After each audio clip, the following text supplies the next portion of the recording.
Mas agora, no momento da palavra, eu convido você a abrir a sua Bíblia na carta de Tiago, capítulo 4. Nós vamos ler a partir do verso 13 ao verso 17. Carta de Tiago, capítulo 4. Nós vamos ler do verso 13 ao verso 17.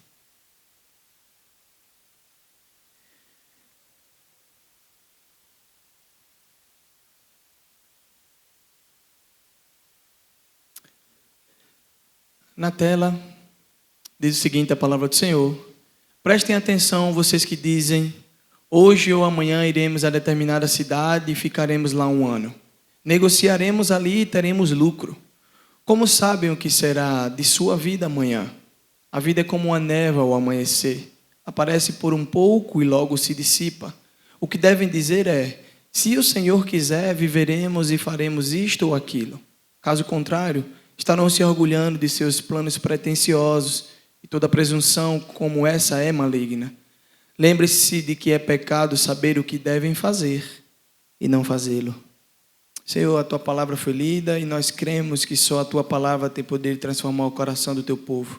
Meu desejo nessa noite é que a Tua palavra seja alcançada nessa noite e leve aos corações dos meus irmãos e que eles sejam edificados para louvor da Tua glória.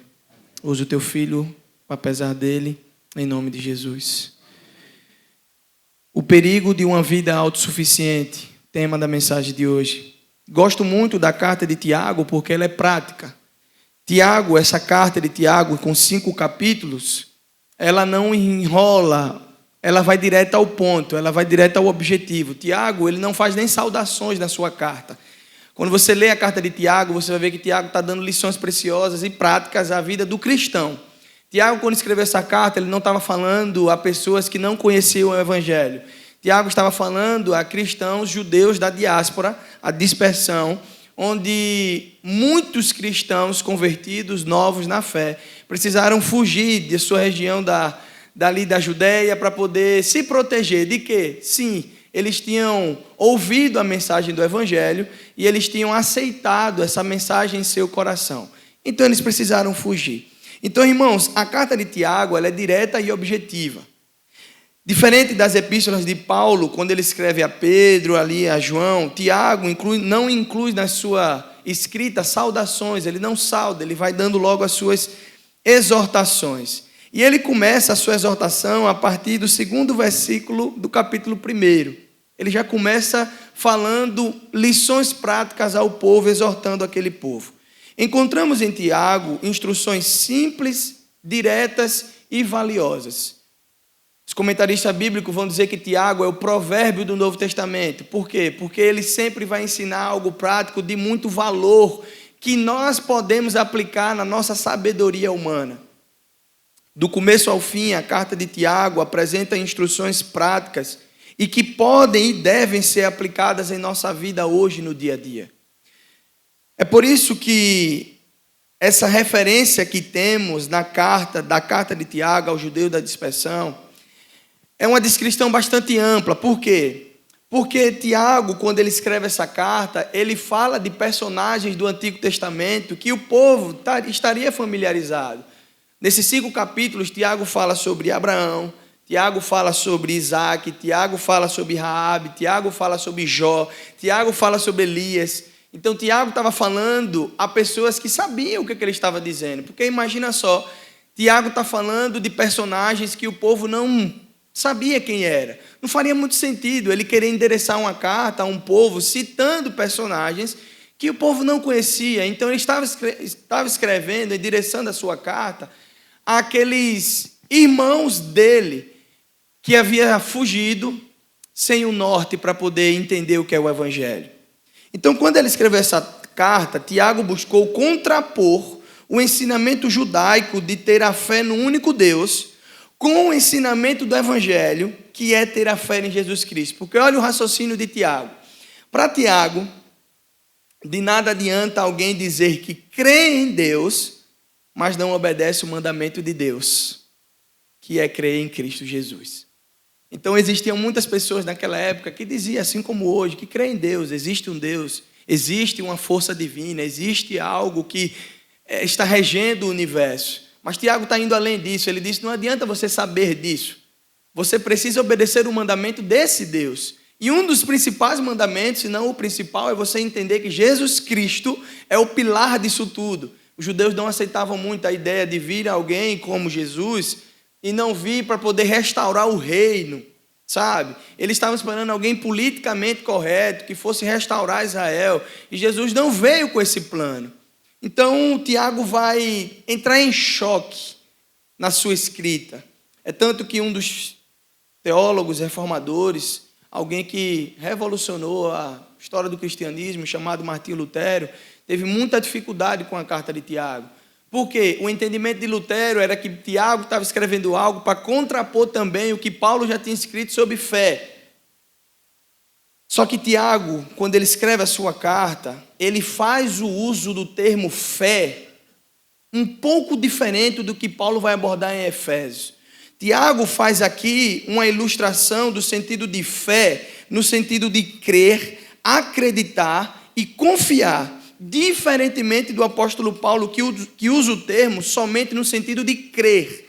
Paulo, quando ele fala de fé, Paulo está falando que você creia. É tanto que em Efésios ele diz que nós precisamos ter fé para ser salvo, não de outras coisas. Ou seja, é crendo que você será salvo. Não tem outra forma. Você precisa crer no Evangelho. Mas Tiago vem ilustrando a fé de uma forma diferente. Muitos teólogos vão chamar a fé de Tiago de uma fé prática, que é a fé que sai da racionalidade, é uma fé que precisa ser palpável, é uma fé que avança para o campo das obras. Então, no trecho que lemos, Tiago, capítulo 4, do verso 13 ao 17, Tiago se propõe a falar sobre a brevidade da vida e de como nós precisamos confiar em Deus. Fica claro que ele responde uma pergunta que todos nós já fizemos uma vez, ou seja, ou para nós mesmos ou para alguém. O que é a vida? Alguém já fez essa pergunta, ou para si ou para alguém, o que é a vida? Qual o sentido disso?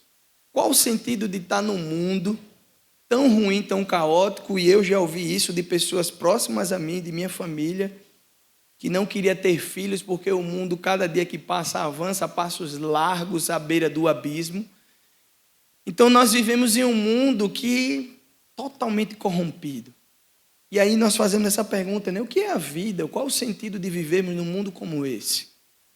E aí, diante desse texto, nós vamos observar o perigo que é uma pessoa, mesmo que de maneira inconsciente, viver a sua vida baseada em si próprio. Uma pessoa que, mesmo sem entender, vive uma vida autossuficiente. E aí eu quero destacar 3 erros nessa noite. O primeiro erro é o erro da independência de Deus. Verso 13, parte A. Pode ficar com a sua Bíblia aberta. Eu não vou ler, mas você me acompanha. No verso 13, parte A, Tiago diz: vocês que dizem. Interessante que aqui Tiago está falando quem é que decide. O sujeito vai decidir, ou seja, a pessoa decide para onde quer ir. A pessoa está planejando algo sem o consentimento prévio de Deus. Então é você que decide o lugar. Tiago simula a fala de alguém que tem sobre si o direito de decidir. E quando lemos esse versículo novamente, nós podemos pensar: mas pastor, qual mal existe em planejar? Qual mal existe em decidir sobre os meus negócios, sobre a minha família, sobre as minhas viagens, sobre o meu tempo? Qual mal que tem isso? A questão principal aqui, meus irmãos, é que, como eu falei no início, Tiago não está escrevendo a sua carta a pessoas que não conhecem o Evangelho. Tiago está escrevendo a sua carta a pessoas que entenderam a mensagem do Evangelho. Tiago está escrevendo a cristãos. E interessante é que, hoje em dia, Tiago, se fosse endereçar a carta para nós, ele iria falar algo parecido com o que um teólogo chamado Champlin falou. Tiago estava falando sobre um ateísmo prático. O que significa isso? É você dizer que Deus existe, mas você vive como se ele não existisse. Então ele está lá, ele é real, mas você não vive da forma como deveria viver. A pergunta que podemos fazer sobre essa fala de alguém é: onde está Deus em todo esse projeto? Vocês que dizem hoje e amanhã, a pergunta é: onde está Deus nesse projeto? Onde está Deus nos planos? Onde está Deus? Vocês que dizem. E nós costumamos, meus irmãos, olhar para dentro de nós agora, e eu também, fazer essa autoanálise. Nós costumamos sim tomar decisões, muitas vezes sem pautar aquilo que Deus quer para nós. E a gente faz como o Tiago está dizendo, vocês decidem. É vocês que decidem o que fazer. É vocês decidem com quem casar. É vocês decidem com quem vai, curso que vai cursar. É você que decide aonde você vai morar. É você que decide. Sabe? Muitas das vezes a gente não coloca diante de Deus situações corriqueiras porque parece que é algo muito natural. Então, se é natural, eu posso decidir. Está dentro das minhas mãos. Eu posso decidir. Mas Tiago aqui, meus irmãos, está dizendo o contrário. E olha que interessante. Ele faz de forma velada uma pergunta: onde está Deus em todo esse projeto? E ele simplesmente responde que em nenhum lugar. Todas as decisões desse texto que nós lemos está com base no ser humano. E esse é o pecado da autossuficiência. A autossuficiência traz em si a ideia de manter-se por si só sem precisar de ajuda. Esse pecado da autossuficiência, ele foi o pecado original de Lúcifer. Olha o que vai lá dizer em Isaías 14, do 12 ao 15. Disse: como caíste do céu, a estrela da manhã, ao filho da alva, como foste lançado por terra, tu que debilitavas as nações, tu dizias no teu coração: eu subirei ao céu, acima das estrelas de Deus, exaltarei o meu trono, e no monte da congregação me assentarei, nas extremidades do norte, subirei acima das mais altas nuvens, e serei semelhante ao Altíssimo. Isso foi o desejo de Lúcifer. Por isso que a queda, ele desejou algo para ele próprio, sem colocar aquele que estava acima dele em primeiro lugar. Porque, meus irmãos, esse versículo de Tiago reflete a fala de alguém que despreza a participação de Deus em sua vida. Despreza. Reflete a confiança no projeto humano. Ou seja, você é muito bom racional. Você é alguém que sempre acerta nos seus projetos. Você é alguém que, como o pessoal diz, bom de dar conselhos. Então, por que não decidir sobre algo que só diz respeito a mim e a mais ninguém?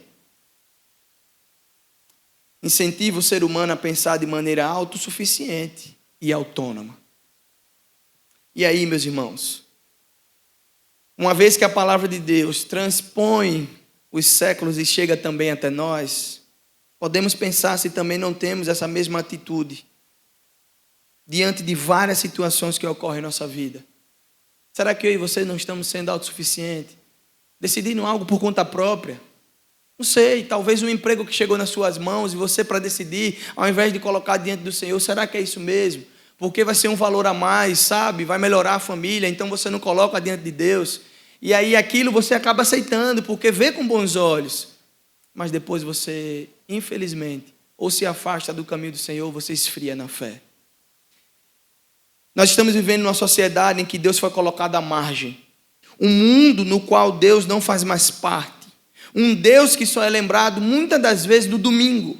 Um Deus que não tem nada a ver com a minha vida. Deus que não tem nada a ver com a minha sexualidade. Deus que não tem nada a ver com os meus estudos. Um Deus que não tem nada a ver com os meus negócios, com a minha carreira. Eu planejei, eu quero ser isso.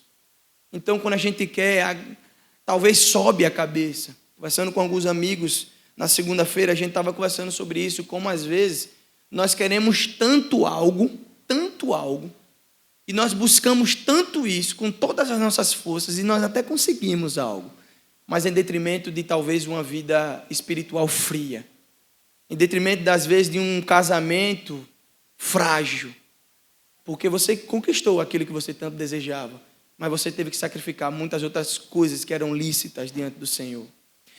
Então, irmãos, você pode se perguntar: mas pastor, onde tudo isso está no texto? Olha que interessante. O texto diz assim: vocês que dizem hoje ou amanhã. A pergunta é: quem decide o início de tudo? Eu decido. Iremos a tal cidade. Quem decide a cidade? Ali ficaremos um ano. Quem decide o prazo? Fazemos negócios ali, iremos fazer negócios. Quem decide a atividade de negócio? Ganhando muito dinheiro. Quem decide o propósito do dinheiro? Tudo isso, meus irmãos, é linkado naquilo que nós vivemos hoje em dia. Essa tendência vista em outros textos das Escrituras, nós vamos ver lá na queda do homem, Gênesis 3, de 1 a 6. A ideia de Eva era: como seria bom se eu tivesse todas as respostas. E a serpente diz a ela, né? Come, porque comendo você vai poder ser, sabe, alguém igual a Deus. Pode comer. E aí, meus irmãos, a gente vai ver isso também lá em Gênesis 11, na Torre de Babel. Deus confundiu as línguas na sequência, mostrando a falibilidade de todos os projetos sem Ele. Se Deus não estiver no meio, vai fracassar. Se Deus não estiver no meio, você pode até ir bem, irmão. Talvez em alguma área da sua vida. Mas uma hora a conta chega. Uma hora a conta chega. E muitas das vezes a conta quando chega ela é alta, irmão. É um casamento destruído. São filhos abandonados. Sabe? Uma hora a conta chega. Então, irmãos, perceba que Tiago, no verso 16, ele diz: porém, vocês são orgulhosos e vivem se gabando, e todo esse orgulho é mal. Isso nos lembra o que Provérbios 16, 18 vai dizer, quando ele diz que o orgulho leva a pessoa à destruição e a vaidade faz cair na desgraça. Parafraseando, poderíamos extrair desses textos o seguinte: quanto mais orgulhosos e independentes somos de Deus, mais vamos nos distanciar dos caminhos por onde Ele deseja que nós passemos. É por isso, irmãos, que nós precisamos cuidar do nosso coração. É por isso que nós precisamos cuidar para que esse erro da independência de Deus não seja algo corriqueiro da nossa vida. E eu estou falando aqui para pessoas que têm entendimento e às vezes podem estar até se perguntando agora: mas pastor, onde isso se encaixa na sua vida? Faça uma varredura agora, por gentileza. Pense se você nunca tomou uma decisão sem colocar diante de Deus. E eu não estou falando aqui decisões que são práticas. Estou falando de decisões sérias, decisões familiares, decisões com filhos, decisões de emprego, decisões de trabalho, de estudo. Quantas vezes nós já tomamos decisões e nem sequer consultamos ao nosso Deus qual era a vontade dele? E às vezes, sabe quando nós percebemos que erramos? Quando mais na frente o Senhor, pela misericórdia dele, faz com que a gente olhe todas as circunstâncias e diz: não era para estar aqui. Mas mesmo assim, Ele concede graça para conosco. Mesmo assim, Ele derrama a sua misericórdia para conosco.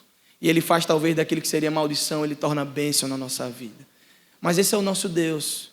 Então esse é o primeiro erro, irmãos, o desejo que nós temos de ser independente de Deus. Segundo erro, que está lá no verso 13, parte B, é um desejo insaciável de possuir. Uma das características mais marcantes do mundo contemporâneo é o consumismo. O consumo tem sido apontado como organizador da vida cotidiana. Tudo gira em torno dele. É como se o mundo hoje gritasse em alto e bom som: diga-me o que consomes e te direi quem tu és. Hoje em dia, o ser está muito interligado ao ter. E assim as pessoas são julgadas por aquilo que possuem e não pelo que são. E aí, não preciso dizer que talvez quando você chega em um grupo, determinado grupo de amigos, e se você não tem talvez um celular da época, um iPhone, se você não tem um carro à altura, você talvez é taxado como alguém que não pertence àquele grupo. Os mais idades aqui talvez nem tanto. Mas os mais novos aqui vão entender o que eu estou dizendo. E parece que para ser aceitável no meio de um grupo, eu acabo fazendo aquilo que eu não posso fazer. Interessante, meus irmãos, que na parte B do versículo 13 de Tiago, capítulo 4, ele diz: negociaremos ali e teremos lucro. Vamos ganhar dinheiro. O desejo de possuir. Irmãos, no domínio dessa tecnologia avançada, a IA está aí. As grandes produções publicitárias e a agilidade dos processos de fabricação, os produtos, eles são lançados quase que diariamente. Pare para pensar. Quase todo dia nasce uma novidade, lança-se uma novidade. E nessa ótica, o mercado consumidor tem como base a insatisfação humana como um combustível para a continuação desse ciclo consumista, gerando uma movimentação quase que sempre no mercado. O mercado não está interessado se você precisa, ele está preocupado se você pode comprar. Então, muitas das vezes você não necessita daquilo, mas às vezes você compra por quê? Porque eu preciso ter aquilo. Quantos de nós já compramos algo que a gente se deparou e olhou e disse, não tinha necessidade? Vamos olhar para dentro de nós agora. Quantas roupas do nosso guarda-roupa ou quantos calçados nós temos que nós olhamos assim e às vezes nunca usamos. Ou às vezes usamos uma vez ou outra. É o desejo de ter, irmãos. Nós precisamos ter. Nós queremos ter. Então essa busca faz com que a gente segue. E a gente costuma fazer o que o próprio Tiago está falando. Um desejo de consumir. Irmãos, sendo assim, aquele que consome nada tem a ver com a utilidade ou a necessidade. Não tem a ver com utilidade e necessidade, mas com a manipulação de que essa tecnologia, esse mundo, coloca na sua mente. Em resumo, nós podemos resumir que o possuir determinado produto significa ter felicidade. Eu sou feliz porque eu tenho. E se eu não tenho, eu não sou feliz. E aí, meus irmãos, na contramão desse sentimento, olha que interessante. O apóstolo Paulo declarou a Timóteo, em 1 Timóteo 6, do 8 a 10, o seguinte: portanto, se temos alimento e roupa, estejamos contentes. Mas aqueles que desejam enriquecer, caem em tentações e armadilhas, e em muitos desejos tolos e nocivos, e os que levam à ruína e à destruição. Pois o amor ao dinheiro é a raiz de todo mal. E alguns, por tanto desejarem dinheiro, desviaram-se da fé e afligiram a si mesmo com seus sofrimentos. O apóstolo Paulo está escrevendo a Timóteo: Timóteo, se você tiver o que você comer e o que você vestir, louvado seja Deus. Todo mundo que quer algo mais, ele às vezes acaba se perdendo no meio do caminho e ele acaba trocando a intenção do coração. A partir de agora você não quer mais ter aquilo que você necessita ter. Você quer ter aquilo que você um dia pode ter. Então você luta para ter aquilo e acaba esquecendo as outras coisas que também são importantes na sua vida. Então, meu irmão, a questão aqui que Paulo está escrevendo não é se você pode ou não ter dinheiro, não. Na verdade, tenha dinheiro. Tenha dinheiro, compre do bom e do melhor.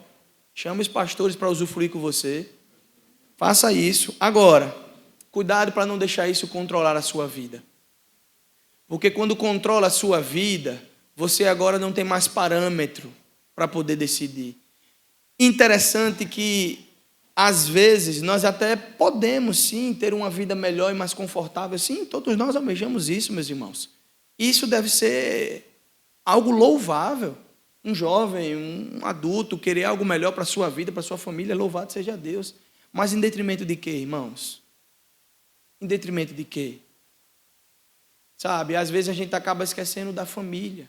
Quantos de vocês aqui, não preciso citar nomes, podem ter histórias agora de pessoas que estão muito bem financeiramente, mas se perderam no meio do caminho? Sabe? Então assim, a gente não está falando de você poder ter. Não, irmão, tenha em nome de Jesus. Faça bom proveito. E geralmente quando Deus coloca algo em abundante nas suas mãos, ela não para em você não, tá certo? Ela é para abençoar outras pessoas também. O Senhor é maravilhoso quando Ele faz isso. Agora, você pode ter uma casa muito confortável, um carro muito, sabe? Agora, que isso não tome lugar do seu coração. Que isso não seja o primeiro lugar na sua vida. Que isso não faça com que você tenha esse desejo insaciável, que quase nunca você sempre está querendo, eu quero. Nunca tem fim. Então, cuide do seu coração. O desejo por possuir, ele seduz. Ele seduz você. E aí você vai precisar de dinheiro, vai precisar dizer ao dinheiro quem é que manda na sua vida. O desejo de possuir não pode estar no lugar de Deus na sua vida. Irmão, quer ter uma vida boa? Tem, em nome de Jesus. Mas se for entre ter uma vida boa e ter uma vida com Cristo, escolha ter uma vida com Cristo. Tá certo? Escolha viver de maneira confortável, mas ter uma vida com Cristo. Tá bom? Então esse é o segundo erro que eu trago ao coração dos irmãos. O primeiro, a independência de Deus. O segundo, o desejo insaciável de possuir. O último, que a gente não se dá conta até acontecer algumas coisas, como aconteceram até na nossa igreja recentemente, é a nossa falta de consciência da brevidade da vida. Iago faz uma pergunta: o que é a vida? O que é a vida? E às vezes nós só nos damos conta do que é a vida quando a gente perde alguém muito próximo. E não é perder alguém muito próximo que já estava talvez lutando e permeando. Não, é alguém que saiu agora conversando com você e daqui a pouco perdeu a vida. E a gente costuma fazer reflexões quando a gente enfrenta um luto dessa forma. Tiago aqui revela às pessoas que vivem essa falta de consciência sobre o que é a vida. Pessoas que não sabem o porquê que Deus concedeu vida a você. Pessoas que vivem alienadas em busca dos seus próprios interesses, mas esquecem que a vida passa muito rápido. Irmãos, quando o pessoal dizia isso, eu achava que era brincadeira. Mas eu tenho uma filha de 2 anos e meio. Um dia desse, ela estava na barriga da mãe.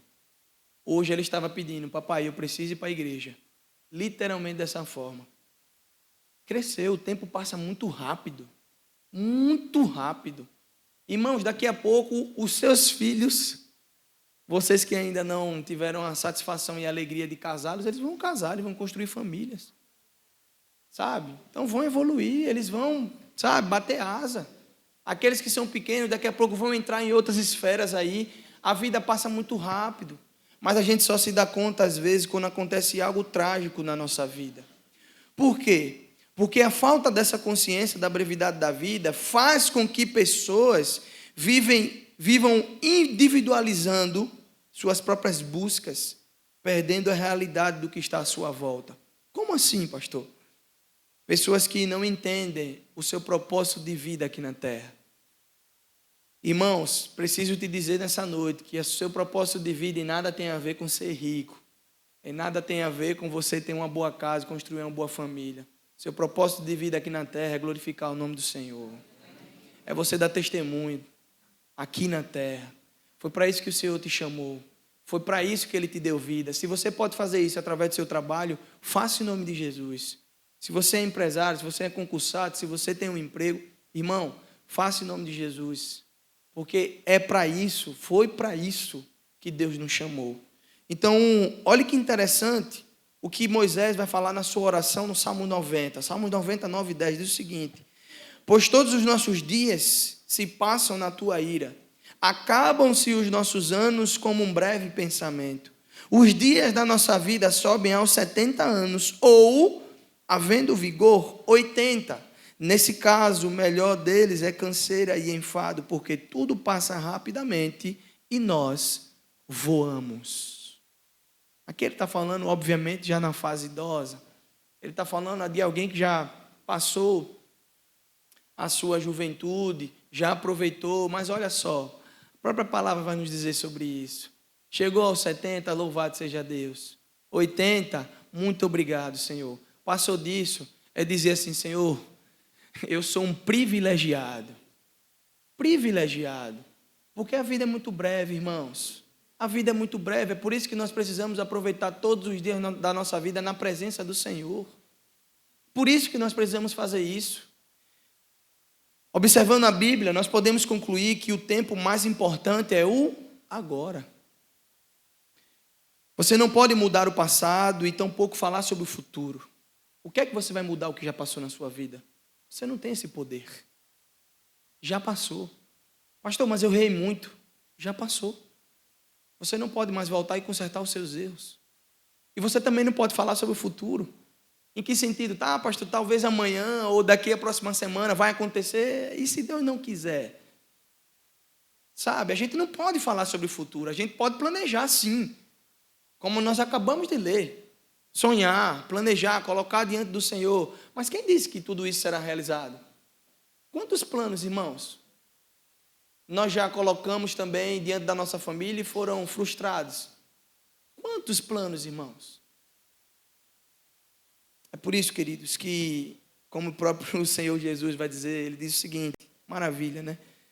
Mateus 6, quando ele escreve no Sermão do Monte, Mateus 6,34, ele diz, portanto, não se preocupem com o amanhã, pois o amanhã trará as suas próprias preocupações. Basta cada dia o seu mal.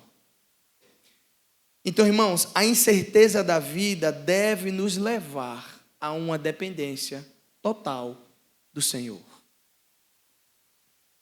Falar sobre morte é muito complicado, porque às vezes quando a gente fala sobre a vida, automaticamente você está falando de morte também.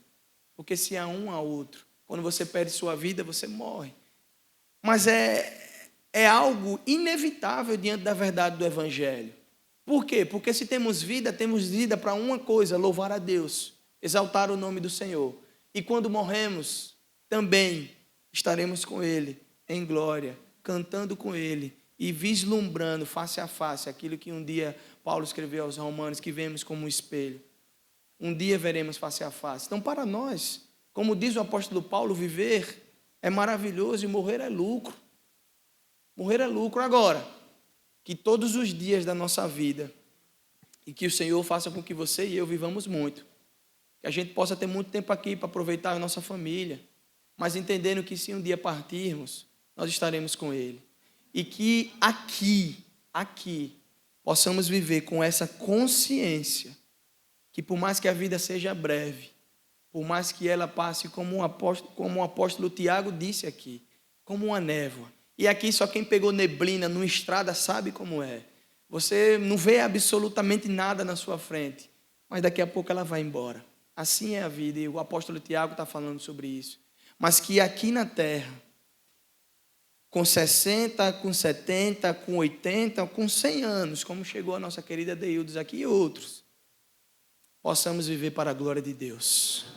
Eu concluo essa mensagem dizendo ao seu coração o seguinte: a vida humana, na melhor das hipóteses, vista à luz da eternidade, é apenas como uma neblina que aparece por um instante e logo se dissipa.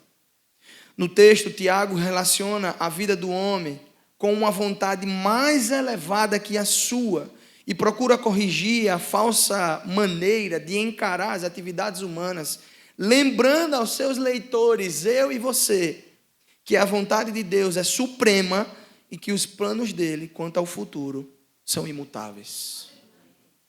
Esse é o nosso Deus. Então, irmãos, nós corriqueiramente cometemos o erro de exaltar a nossa própria vida. Isso só confirma que o nosso pensamento é de autossuficiente, muitas das vezes nos vangloriando e achando que podemos viver de maneira independente do Senhor.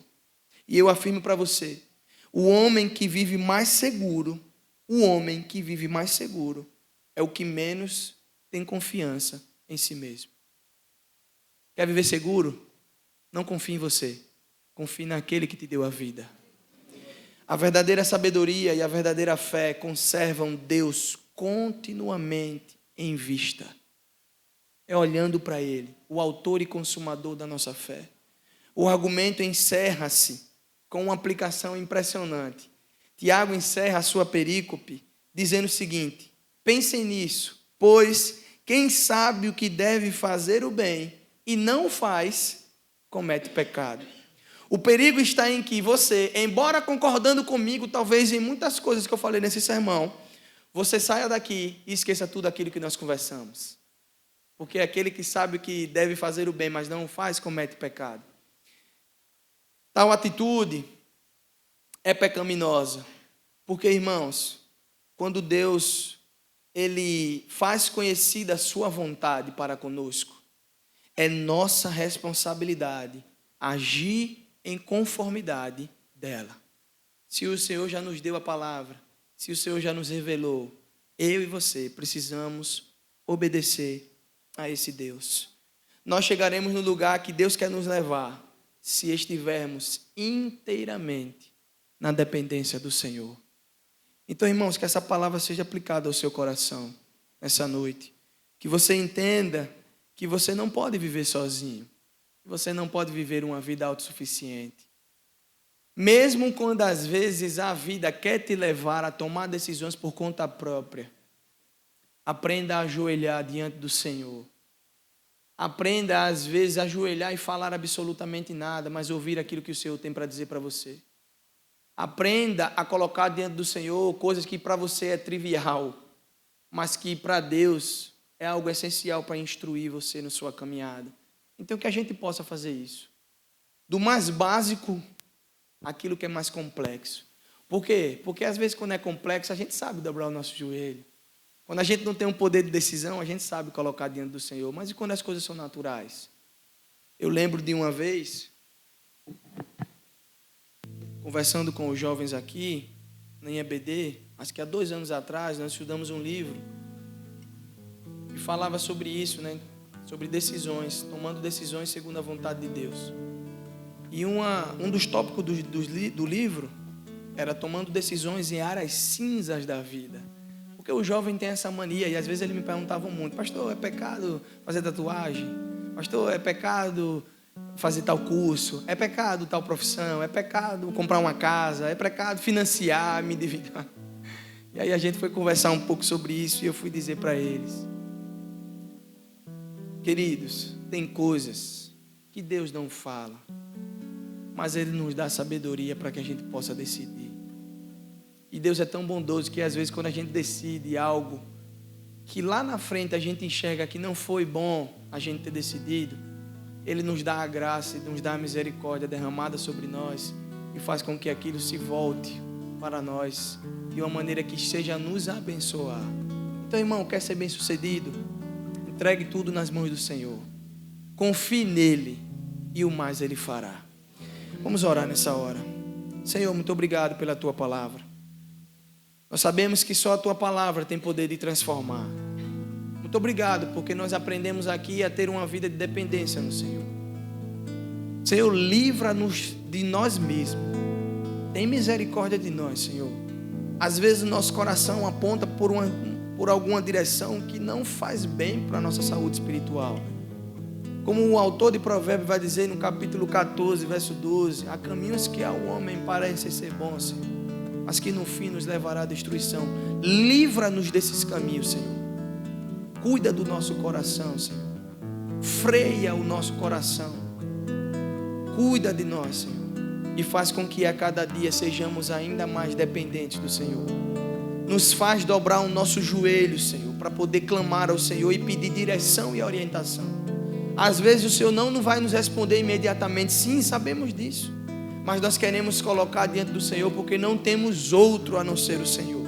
Só o Senhor é Deus, só o Senhor é soberano. Cuida da nossa vida, Senhor. Faz com que essa consciência que a vida é breve nos leve a depender inteiramente do Senhor.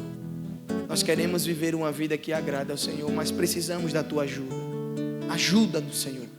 Ajuda-nos, Senhor, diariamente, para que possamos viver uma vida íntima e íntegra diante do Senhor. Essa é a nossa oração, Senhor, e fazemos em nome de Jesus. Amém.